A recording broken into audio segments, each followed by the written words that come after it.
Boa tarde! No Nesp Notícias de hoje, a gente vai falar sobre o começo da campanha eleitoral, o que pode e o que não pode ser feito nas ruas e na internet.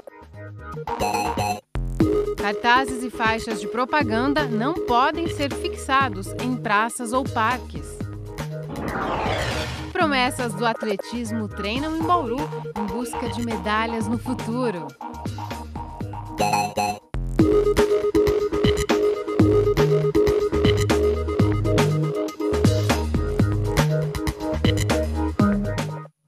A Copa do Mundo acabou e agora as atenções se voltam para a disputa eleitoral. A votação é só em outubro, mas desde o último dia 6, os candidatos podem sair em campanha.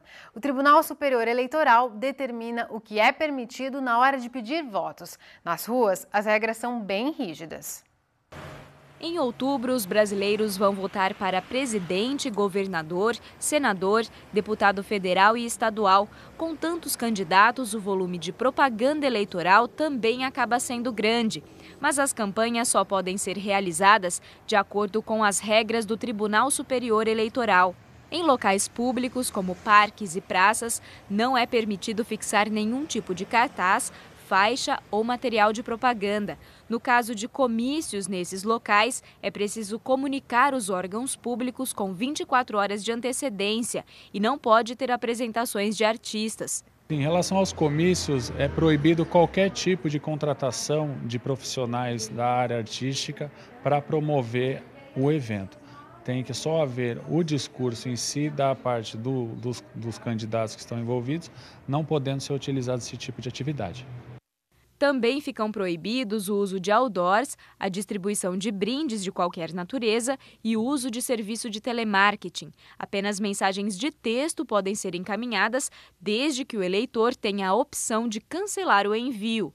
Os carros de som estão liberados, mas é preciso respeitar o horário das 8 da manhã às 10 da noite. Já os santinhos e demais materiais impressos podem ser distribuídos até às 10 da noite do dia 4 de outubro. E os cavaletes também podem ser utilizados pelos candidatos, desde que sejam móveis, não ultrapassem 4 metros quadrados e sejam mantidos das 6 da manhã às 10 da noite. Segundo Munir, é o juiz eleitoral quem determina rondas periódicas para fiscalizar o cumprimento das regras, mas qualquer pessoa pode denunciar propagandas irregulares no site do Tribunal Regional Eleitoral e nos cartórios de cada cidade. Os candidatos que não cumprirem as determinações podem ser punidos. A penalidade se inicia com a advertência para retirada da propaganda eleitoral, como pode chegar até um processo de pagamento de multa e até responder por desacato no caso de reincidência. A campanha eleitoral na internet também tem que seguir regras. E é sobre isso que a gente fala daqui a pouco com o advogado Rafael Ribeiro, da Comissão de Direito Eleitoral da OAB de Bauru. E a partir deste ano será possível votar para presidente da República, mesmo que você não esteja na cidade onde tem o título eleitoral. A votação em trânsito será possível em cidades que tenham mais de 200 mil eleitores, que é o caso de Bauru. Para isso é necessário se cadastrar em um cartório eleitoral até o dia 21 de agosto.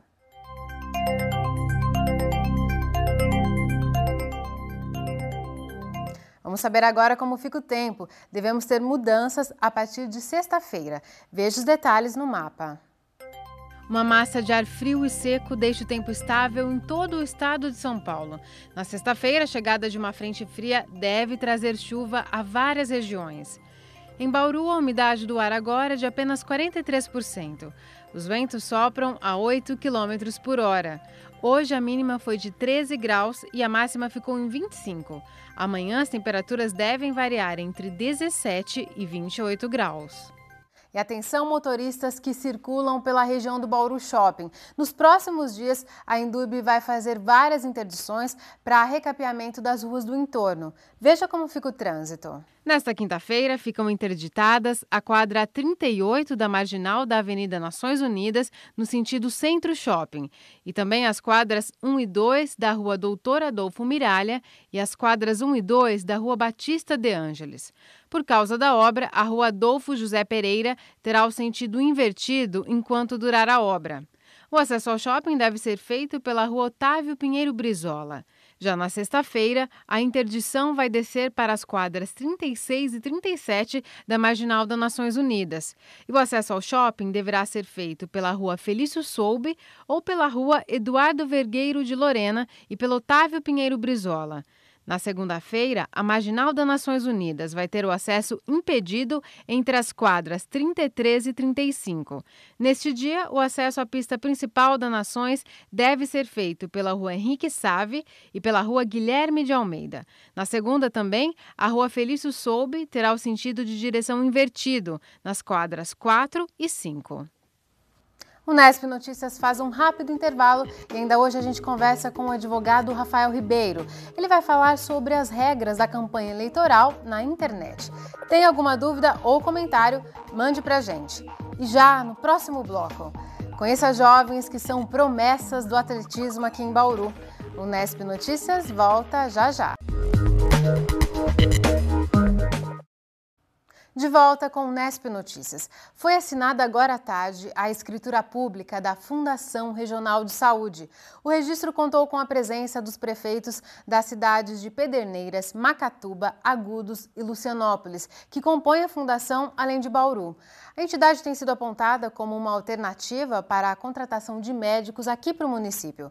Pela fundação, seria possível criar a carreira de médico socorrista, com jornada de trabalho definida, incluindo fins de semana e feriados, e salário mais atrativo que o oferecido atualmente aos profissionais que trabalham nas unidades de urgência e emergência.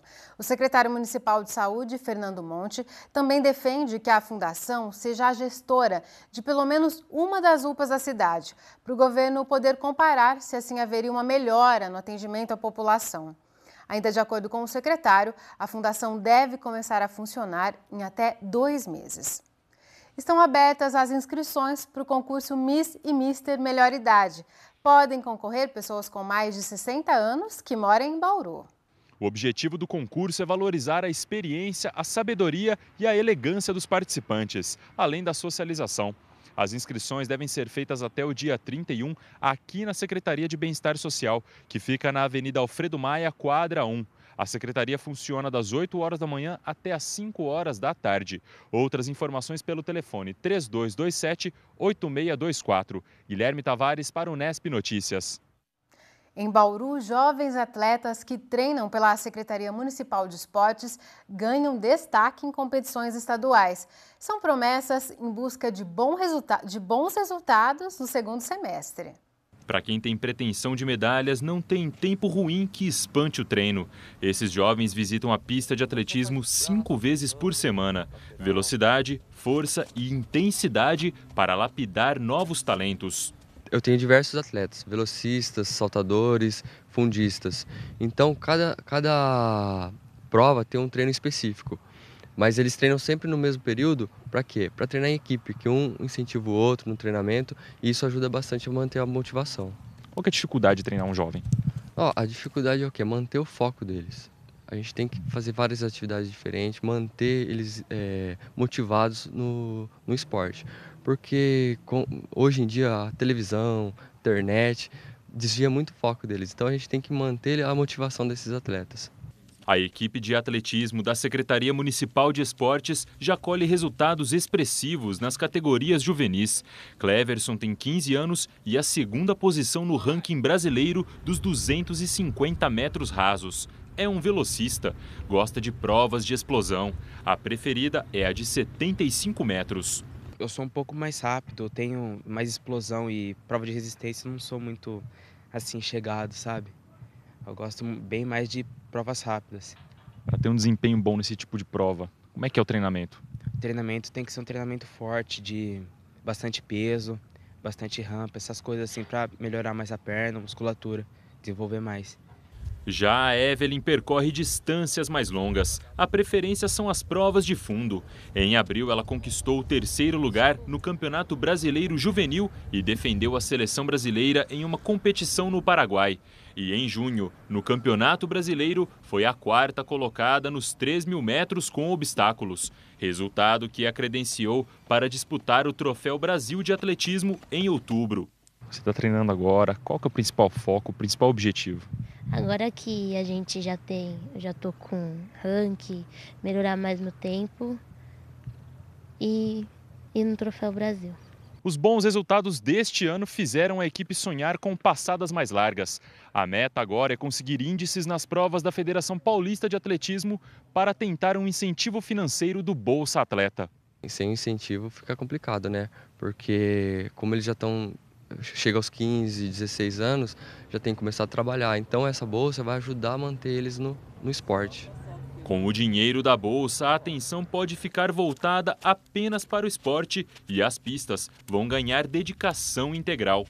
Como a gente só estuda e treina, a gente não tem uma renda para a gente ajudar a minha família, para ter uma alimentação boa, que a gente precisa de uma alimentação boa também, para continuar os treinos. Não é todos que podem ganhar uma bolsa, sabe? Aí tem que treinar bastante, tem que se motivar bastante, estudar muito para tentar ganhar essa bolsa. Quero tentar dar meu máximo, quero desempenhar muito e, se Deus quiser, tentar ir numa Olimpíada. O Nesp Notícias quer saber a sua opinião. No dia 1º de agosto, Bauru completa 118 anos.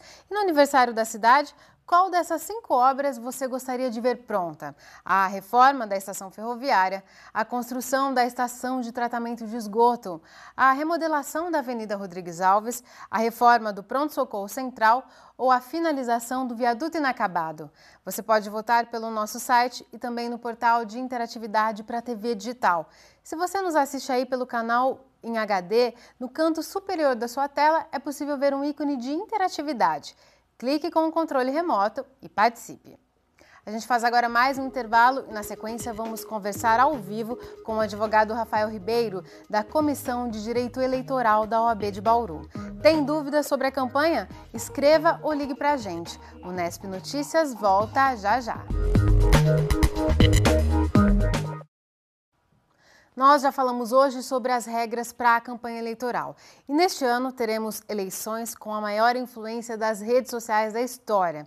E como os candidatos podem fazer propaganda na internet? Sobre esse assunto a gente conversa com o coordenador da Comissão da OAB de Direito Eleitoral e de Fiscalização das Atividades do Poder Público. Recebemos o advogado Rafael de Almeida Ribeiro. Rafael, muito obrigada por sua presença aqui no Nesp Notícias. Eu agradeço em nome da OAB a oportunidade de estar podendo esclarecer esses fatos para os eleitores. Rafael, então como que pode ser feita, dentro dos termos legais, claro, a propaganda em sites, blogs, redes sociais? A propaganda na internet está totalmente liberada, né? Os blogs dos candidatos, os sites pessoais estão liberados. Obviamente deve seguir uma regra de não invadir e não extrapolar a intimidade das pessoas. Você obviamente não pode caluniar, injuriar e difamar pessoas, o que pode causar um direito de resposta. A princípio, você pode expor toda a sua opinião, tanto o candidato quanto o eleitor, podendo expor a sua ideologia política.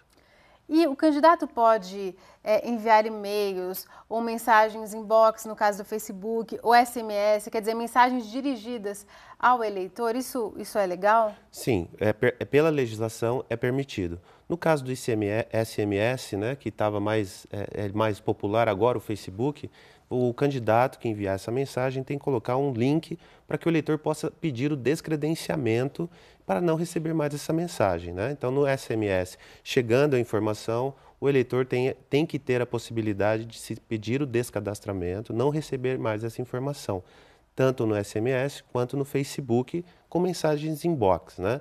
E, havendo esse pedido de descredenciamento, o candidato tem 48 horas para retirar esse eleitor do seu banco, do seu cadastro, sob pena de multa de R$100 por mensagem enviada. Quer dizer, então tem um prazo que também precisa ser observado. O candidato tem que ficar muito atento nesse descredenciamento, senão hoje a gente tem bancos de mensagem, cadastros que podem mandar 10 mil mensagens. Imagina R$100 por mensagem, né? Exatamente sobre isso, Rafael. O candidato ele pode comprar esses bancos de e-mails que muitas empresas têm já isso pronto? Não, a lei é taxativa, informando que é proibida a comercialização desse banco de dados, né? Um dos princípios da Justiça Eleitoral é que o candidato seja acessado pelos eleitores e não como era antigamente os candidatos acessando, né? Então é o eleitor que tem que buscar o candidato. Então tem que tomar muito cuidado com essa regra de banco de dados. Havendo essa comercialização, pode haver punição e as multas são elevadas até R$30 mil. E o eleitor tem o direito também, se é amigo de determinado candidato, mas não quer receber as mensagens, é só parar de seguir aquele candidato. Exatamente. Né? Por isso até que a propaganda na internet acaba sendo um pouco mais liberada do que no rádio e na televisão. Na rádio e na televisão você pode estar passando na rua e estar ouvindo informação, diferentemente da internet que você tem que acessar. De você, né? Exatamente. Na internet você tem que acessar aquela informação. Os candidatos que têm amigos e os amigos que acessaram e quiseram ficar amigos ou seguidores vão ter que ter a opção de continuar ou não seguindo ou sendo amigo desse candidato. E algum tipo de restrição de propaganda em determinado site? Sites de pessoas jurídicas, associações, entidades de classe, esses sites estão proibidos de fazer propaganda. Não só o site, como a própria pessoa jurídica, né? Inclusive, recentemente, o Supremo está, por maioria, já definindo a inconstitucionalidade de doação de pessoa jurídica nas campanhas eleitorais. E você divulgar campanha eleitoral é uma doação, ainda que seja de bem estimável em dinheiro, né? E órgãos públicos também não podem? Também não podem. De maneira órgãos nenhuma. Públicos, principalmente, né? São os que quando a gente diz do uso da máquina, né? Se os órgãos públicos fizessem campanhas eleitorais, é o uso da máquina, tirando a paridade de armas, que a campanha política segue um princípio da igualdade. Todos têm que ter a mesma oportunidade. No caso do eleitor, Rafael, a pessoa tem liberdade de falar mal de determinado candidato na sua rede social com total liberdade? De forma alguma. A liberdade é de expressar a sua opinião, desde que não invada o campo do crime. Calúnia, injúria, difamação, fotos jocosas de candidato. Sempre existe um limite que deve ser observado. É o limite do bom senso. Os comitês, eles estão de olho nessas manifestações das pessoas? O que você tem observado? Eles estão monitorando? Sem dúvida. Vem ganhando cada vez mais corpo a propaganda pela internet. E cada vez mais é o que vai ser feito. Até porque é o caminho mais barato de se fazer a campanha. As campanhas eleitorais são muito caras. A gente vê cada vez mais valores expressivos sendo utilizados. E, a princípio, as pessoas que não têm esse poder econômico, não têm pessoas para doar, vão atrás da internet, que é o caminho mais barato de campanha. Então, sem dúvida alguma, a internet é o carro-chefe das eleições. E tem esse limiar, então. A pessoa pode contra-argumentar, falar de determinado candidato, mas se ele se sentir ofendido, ele pode processá-la por injúria, difamação. Né? Sem dúvida. Como os próprios candidatos vão estar monitorando o que se fala dele, já existe um pouco desse direito de resposta mais rápido, né? Então, falou determinada coisa, a pessoa pode entrar ali no Facebook da pessoa, já no responder Twitter, ali mesmo, e né? responder ali mesmo, porque é um campo mais aberto. Isso não impede que a Justiça Eleitoral, em casos mais graves e mais específicos, atue, tanto como crime como dano moral. E quando a propaganda é feita irregularmente, o comitê é autuado pela Justiça, quem que recebe a punição? É só o candidato ou o site que hospeda, o site não, o provedor, melhor dizendo, que hospeda aquele site, ele também pode ser punido? Num primeiro momento, o provedor não é punido, porque você vai lançando informações ali. Quando a Justiça Eleitoral, você que está buscando uma representação eleitoral, no sentido de que quer que seja retirada alguma informação que está te causando transtorno mais moral, o site ainda não é punido. Quando a Justiça Eleitoral comunica a existência de uma publicação que não pode estar lá, o site já tem o prévio conhecimento. Aí sim, o site pode ser punido por não retirar essa informação com a ordem da Justiça Eleitoral. Quer dizer, nesse segundo momento, então. Nesse segundo momento. É interessante que isso já vem na eleição passada, algumas discussões. O campo já era muito aberto, porque não tínhamos o Marco Civil da internet. Hoje, com o Marco Civil da internet, temos também que seguir essas regras do Marco Civil. Mas o provedor está excluído num primeiro momento. Tá certo. Rafael, para a gente encerrar, tem uma dúvida de uma telespectadora. A Eduarda Johanna, não tem diretamente relação com a propaganda na internet, mas ela quer saber o seguinte: se um homem ou uma mulher transexual que não alterou os documentos ainda e, portanto, tem uma aparência diferente daquela que consta, né, no documento, ele pode ter algum problema na hora de votar? Ou se essa pessoa pode se adiantar e pedir algum documento em cartório que ateste que seja a mesma pessoa? A princípio, eu não vejo problema algum em pessoas transexuais utilizarem do seu direito de cidadania com um documento que ainda não foi modificado no nome. Aqui nas eleições de Bauru, nunca tivemos notícias de que uma pessoa tenha sido impedida de votar por este motivo. Até porque, no próprio RG, você pode estar tirando uma foto jovem, depois está votando mais velho, e já existe essa divergência. Uma aparência bem diferente. Uma aparência diferente não poderia proibir a pessoa de votar. É importante dizer que essa questão da discriminação por opção sexual, essa orientação sexual, já vem causando bastante debate, inclusive o município de Bauru, seguindo outros municípios, o prefeito, através de um projeto de lei, de um vereador, promulgou uma lei que autoriza transexuais a terem o nome que são utilizados, que, diferente do documento, nos processos nos órgãos públicos. Então, ele ou ela que informa um nome num processo ou no órgão público com um RG diferente, não pode sofrer discriminação. Então, já vem criando essa possibilidade de efetividade de direitos humanos, né, da sua dignidade. Então, eu acredito que não é para haver esse problema. Caso a pessoa tenha alguma dúvida, se dirija ao seu cartório eleitoral e faça a pergunta ao diretor do cartório. Ele vai poder orientar também como proceder. Tá certo, Rafael. Muito obrigada por suas orientações aqui no Unesp Notícias. Eu que agradeço a oportunidade. A OAB está lá sempre à disposição para qualquer dúvida. E antes de a gente encerrar a edição de hoje, uma dica de cultura. Uma exposição do Museu Ferroviário de Bauru. Como tudo na vida, a gente precisa... A antiga plataforma, que era destinada ao embarque e desembarque de passageiros, agora é um espaço de cultura e já recebe a exposição Artífices da Ferrovia. Por meio de fotografias e textos, é possível conhecer um pouco da história dos trabalhadores da estação. A mostra faz parte do projeto Memórias da Ferrovia em Bauru e foi produzida em parceria com a Giralua Companhia de Artes. O novo espaço fica aberto de segunda a sexta-feira, das 8h30 da manhã às 5h30 da tarde, e aos sábados, das 9 da manhã à 1 da tarde. A entrada é gratuita. O Unesp Notícias fica por aqui. Reveja as reportagens desta edição acessando o nosso site. A gente volta a se encontrar amanhã às 5h30 da tarde ao vivo. Tchau!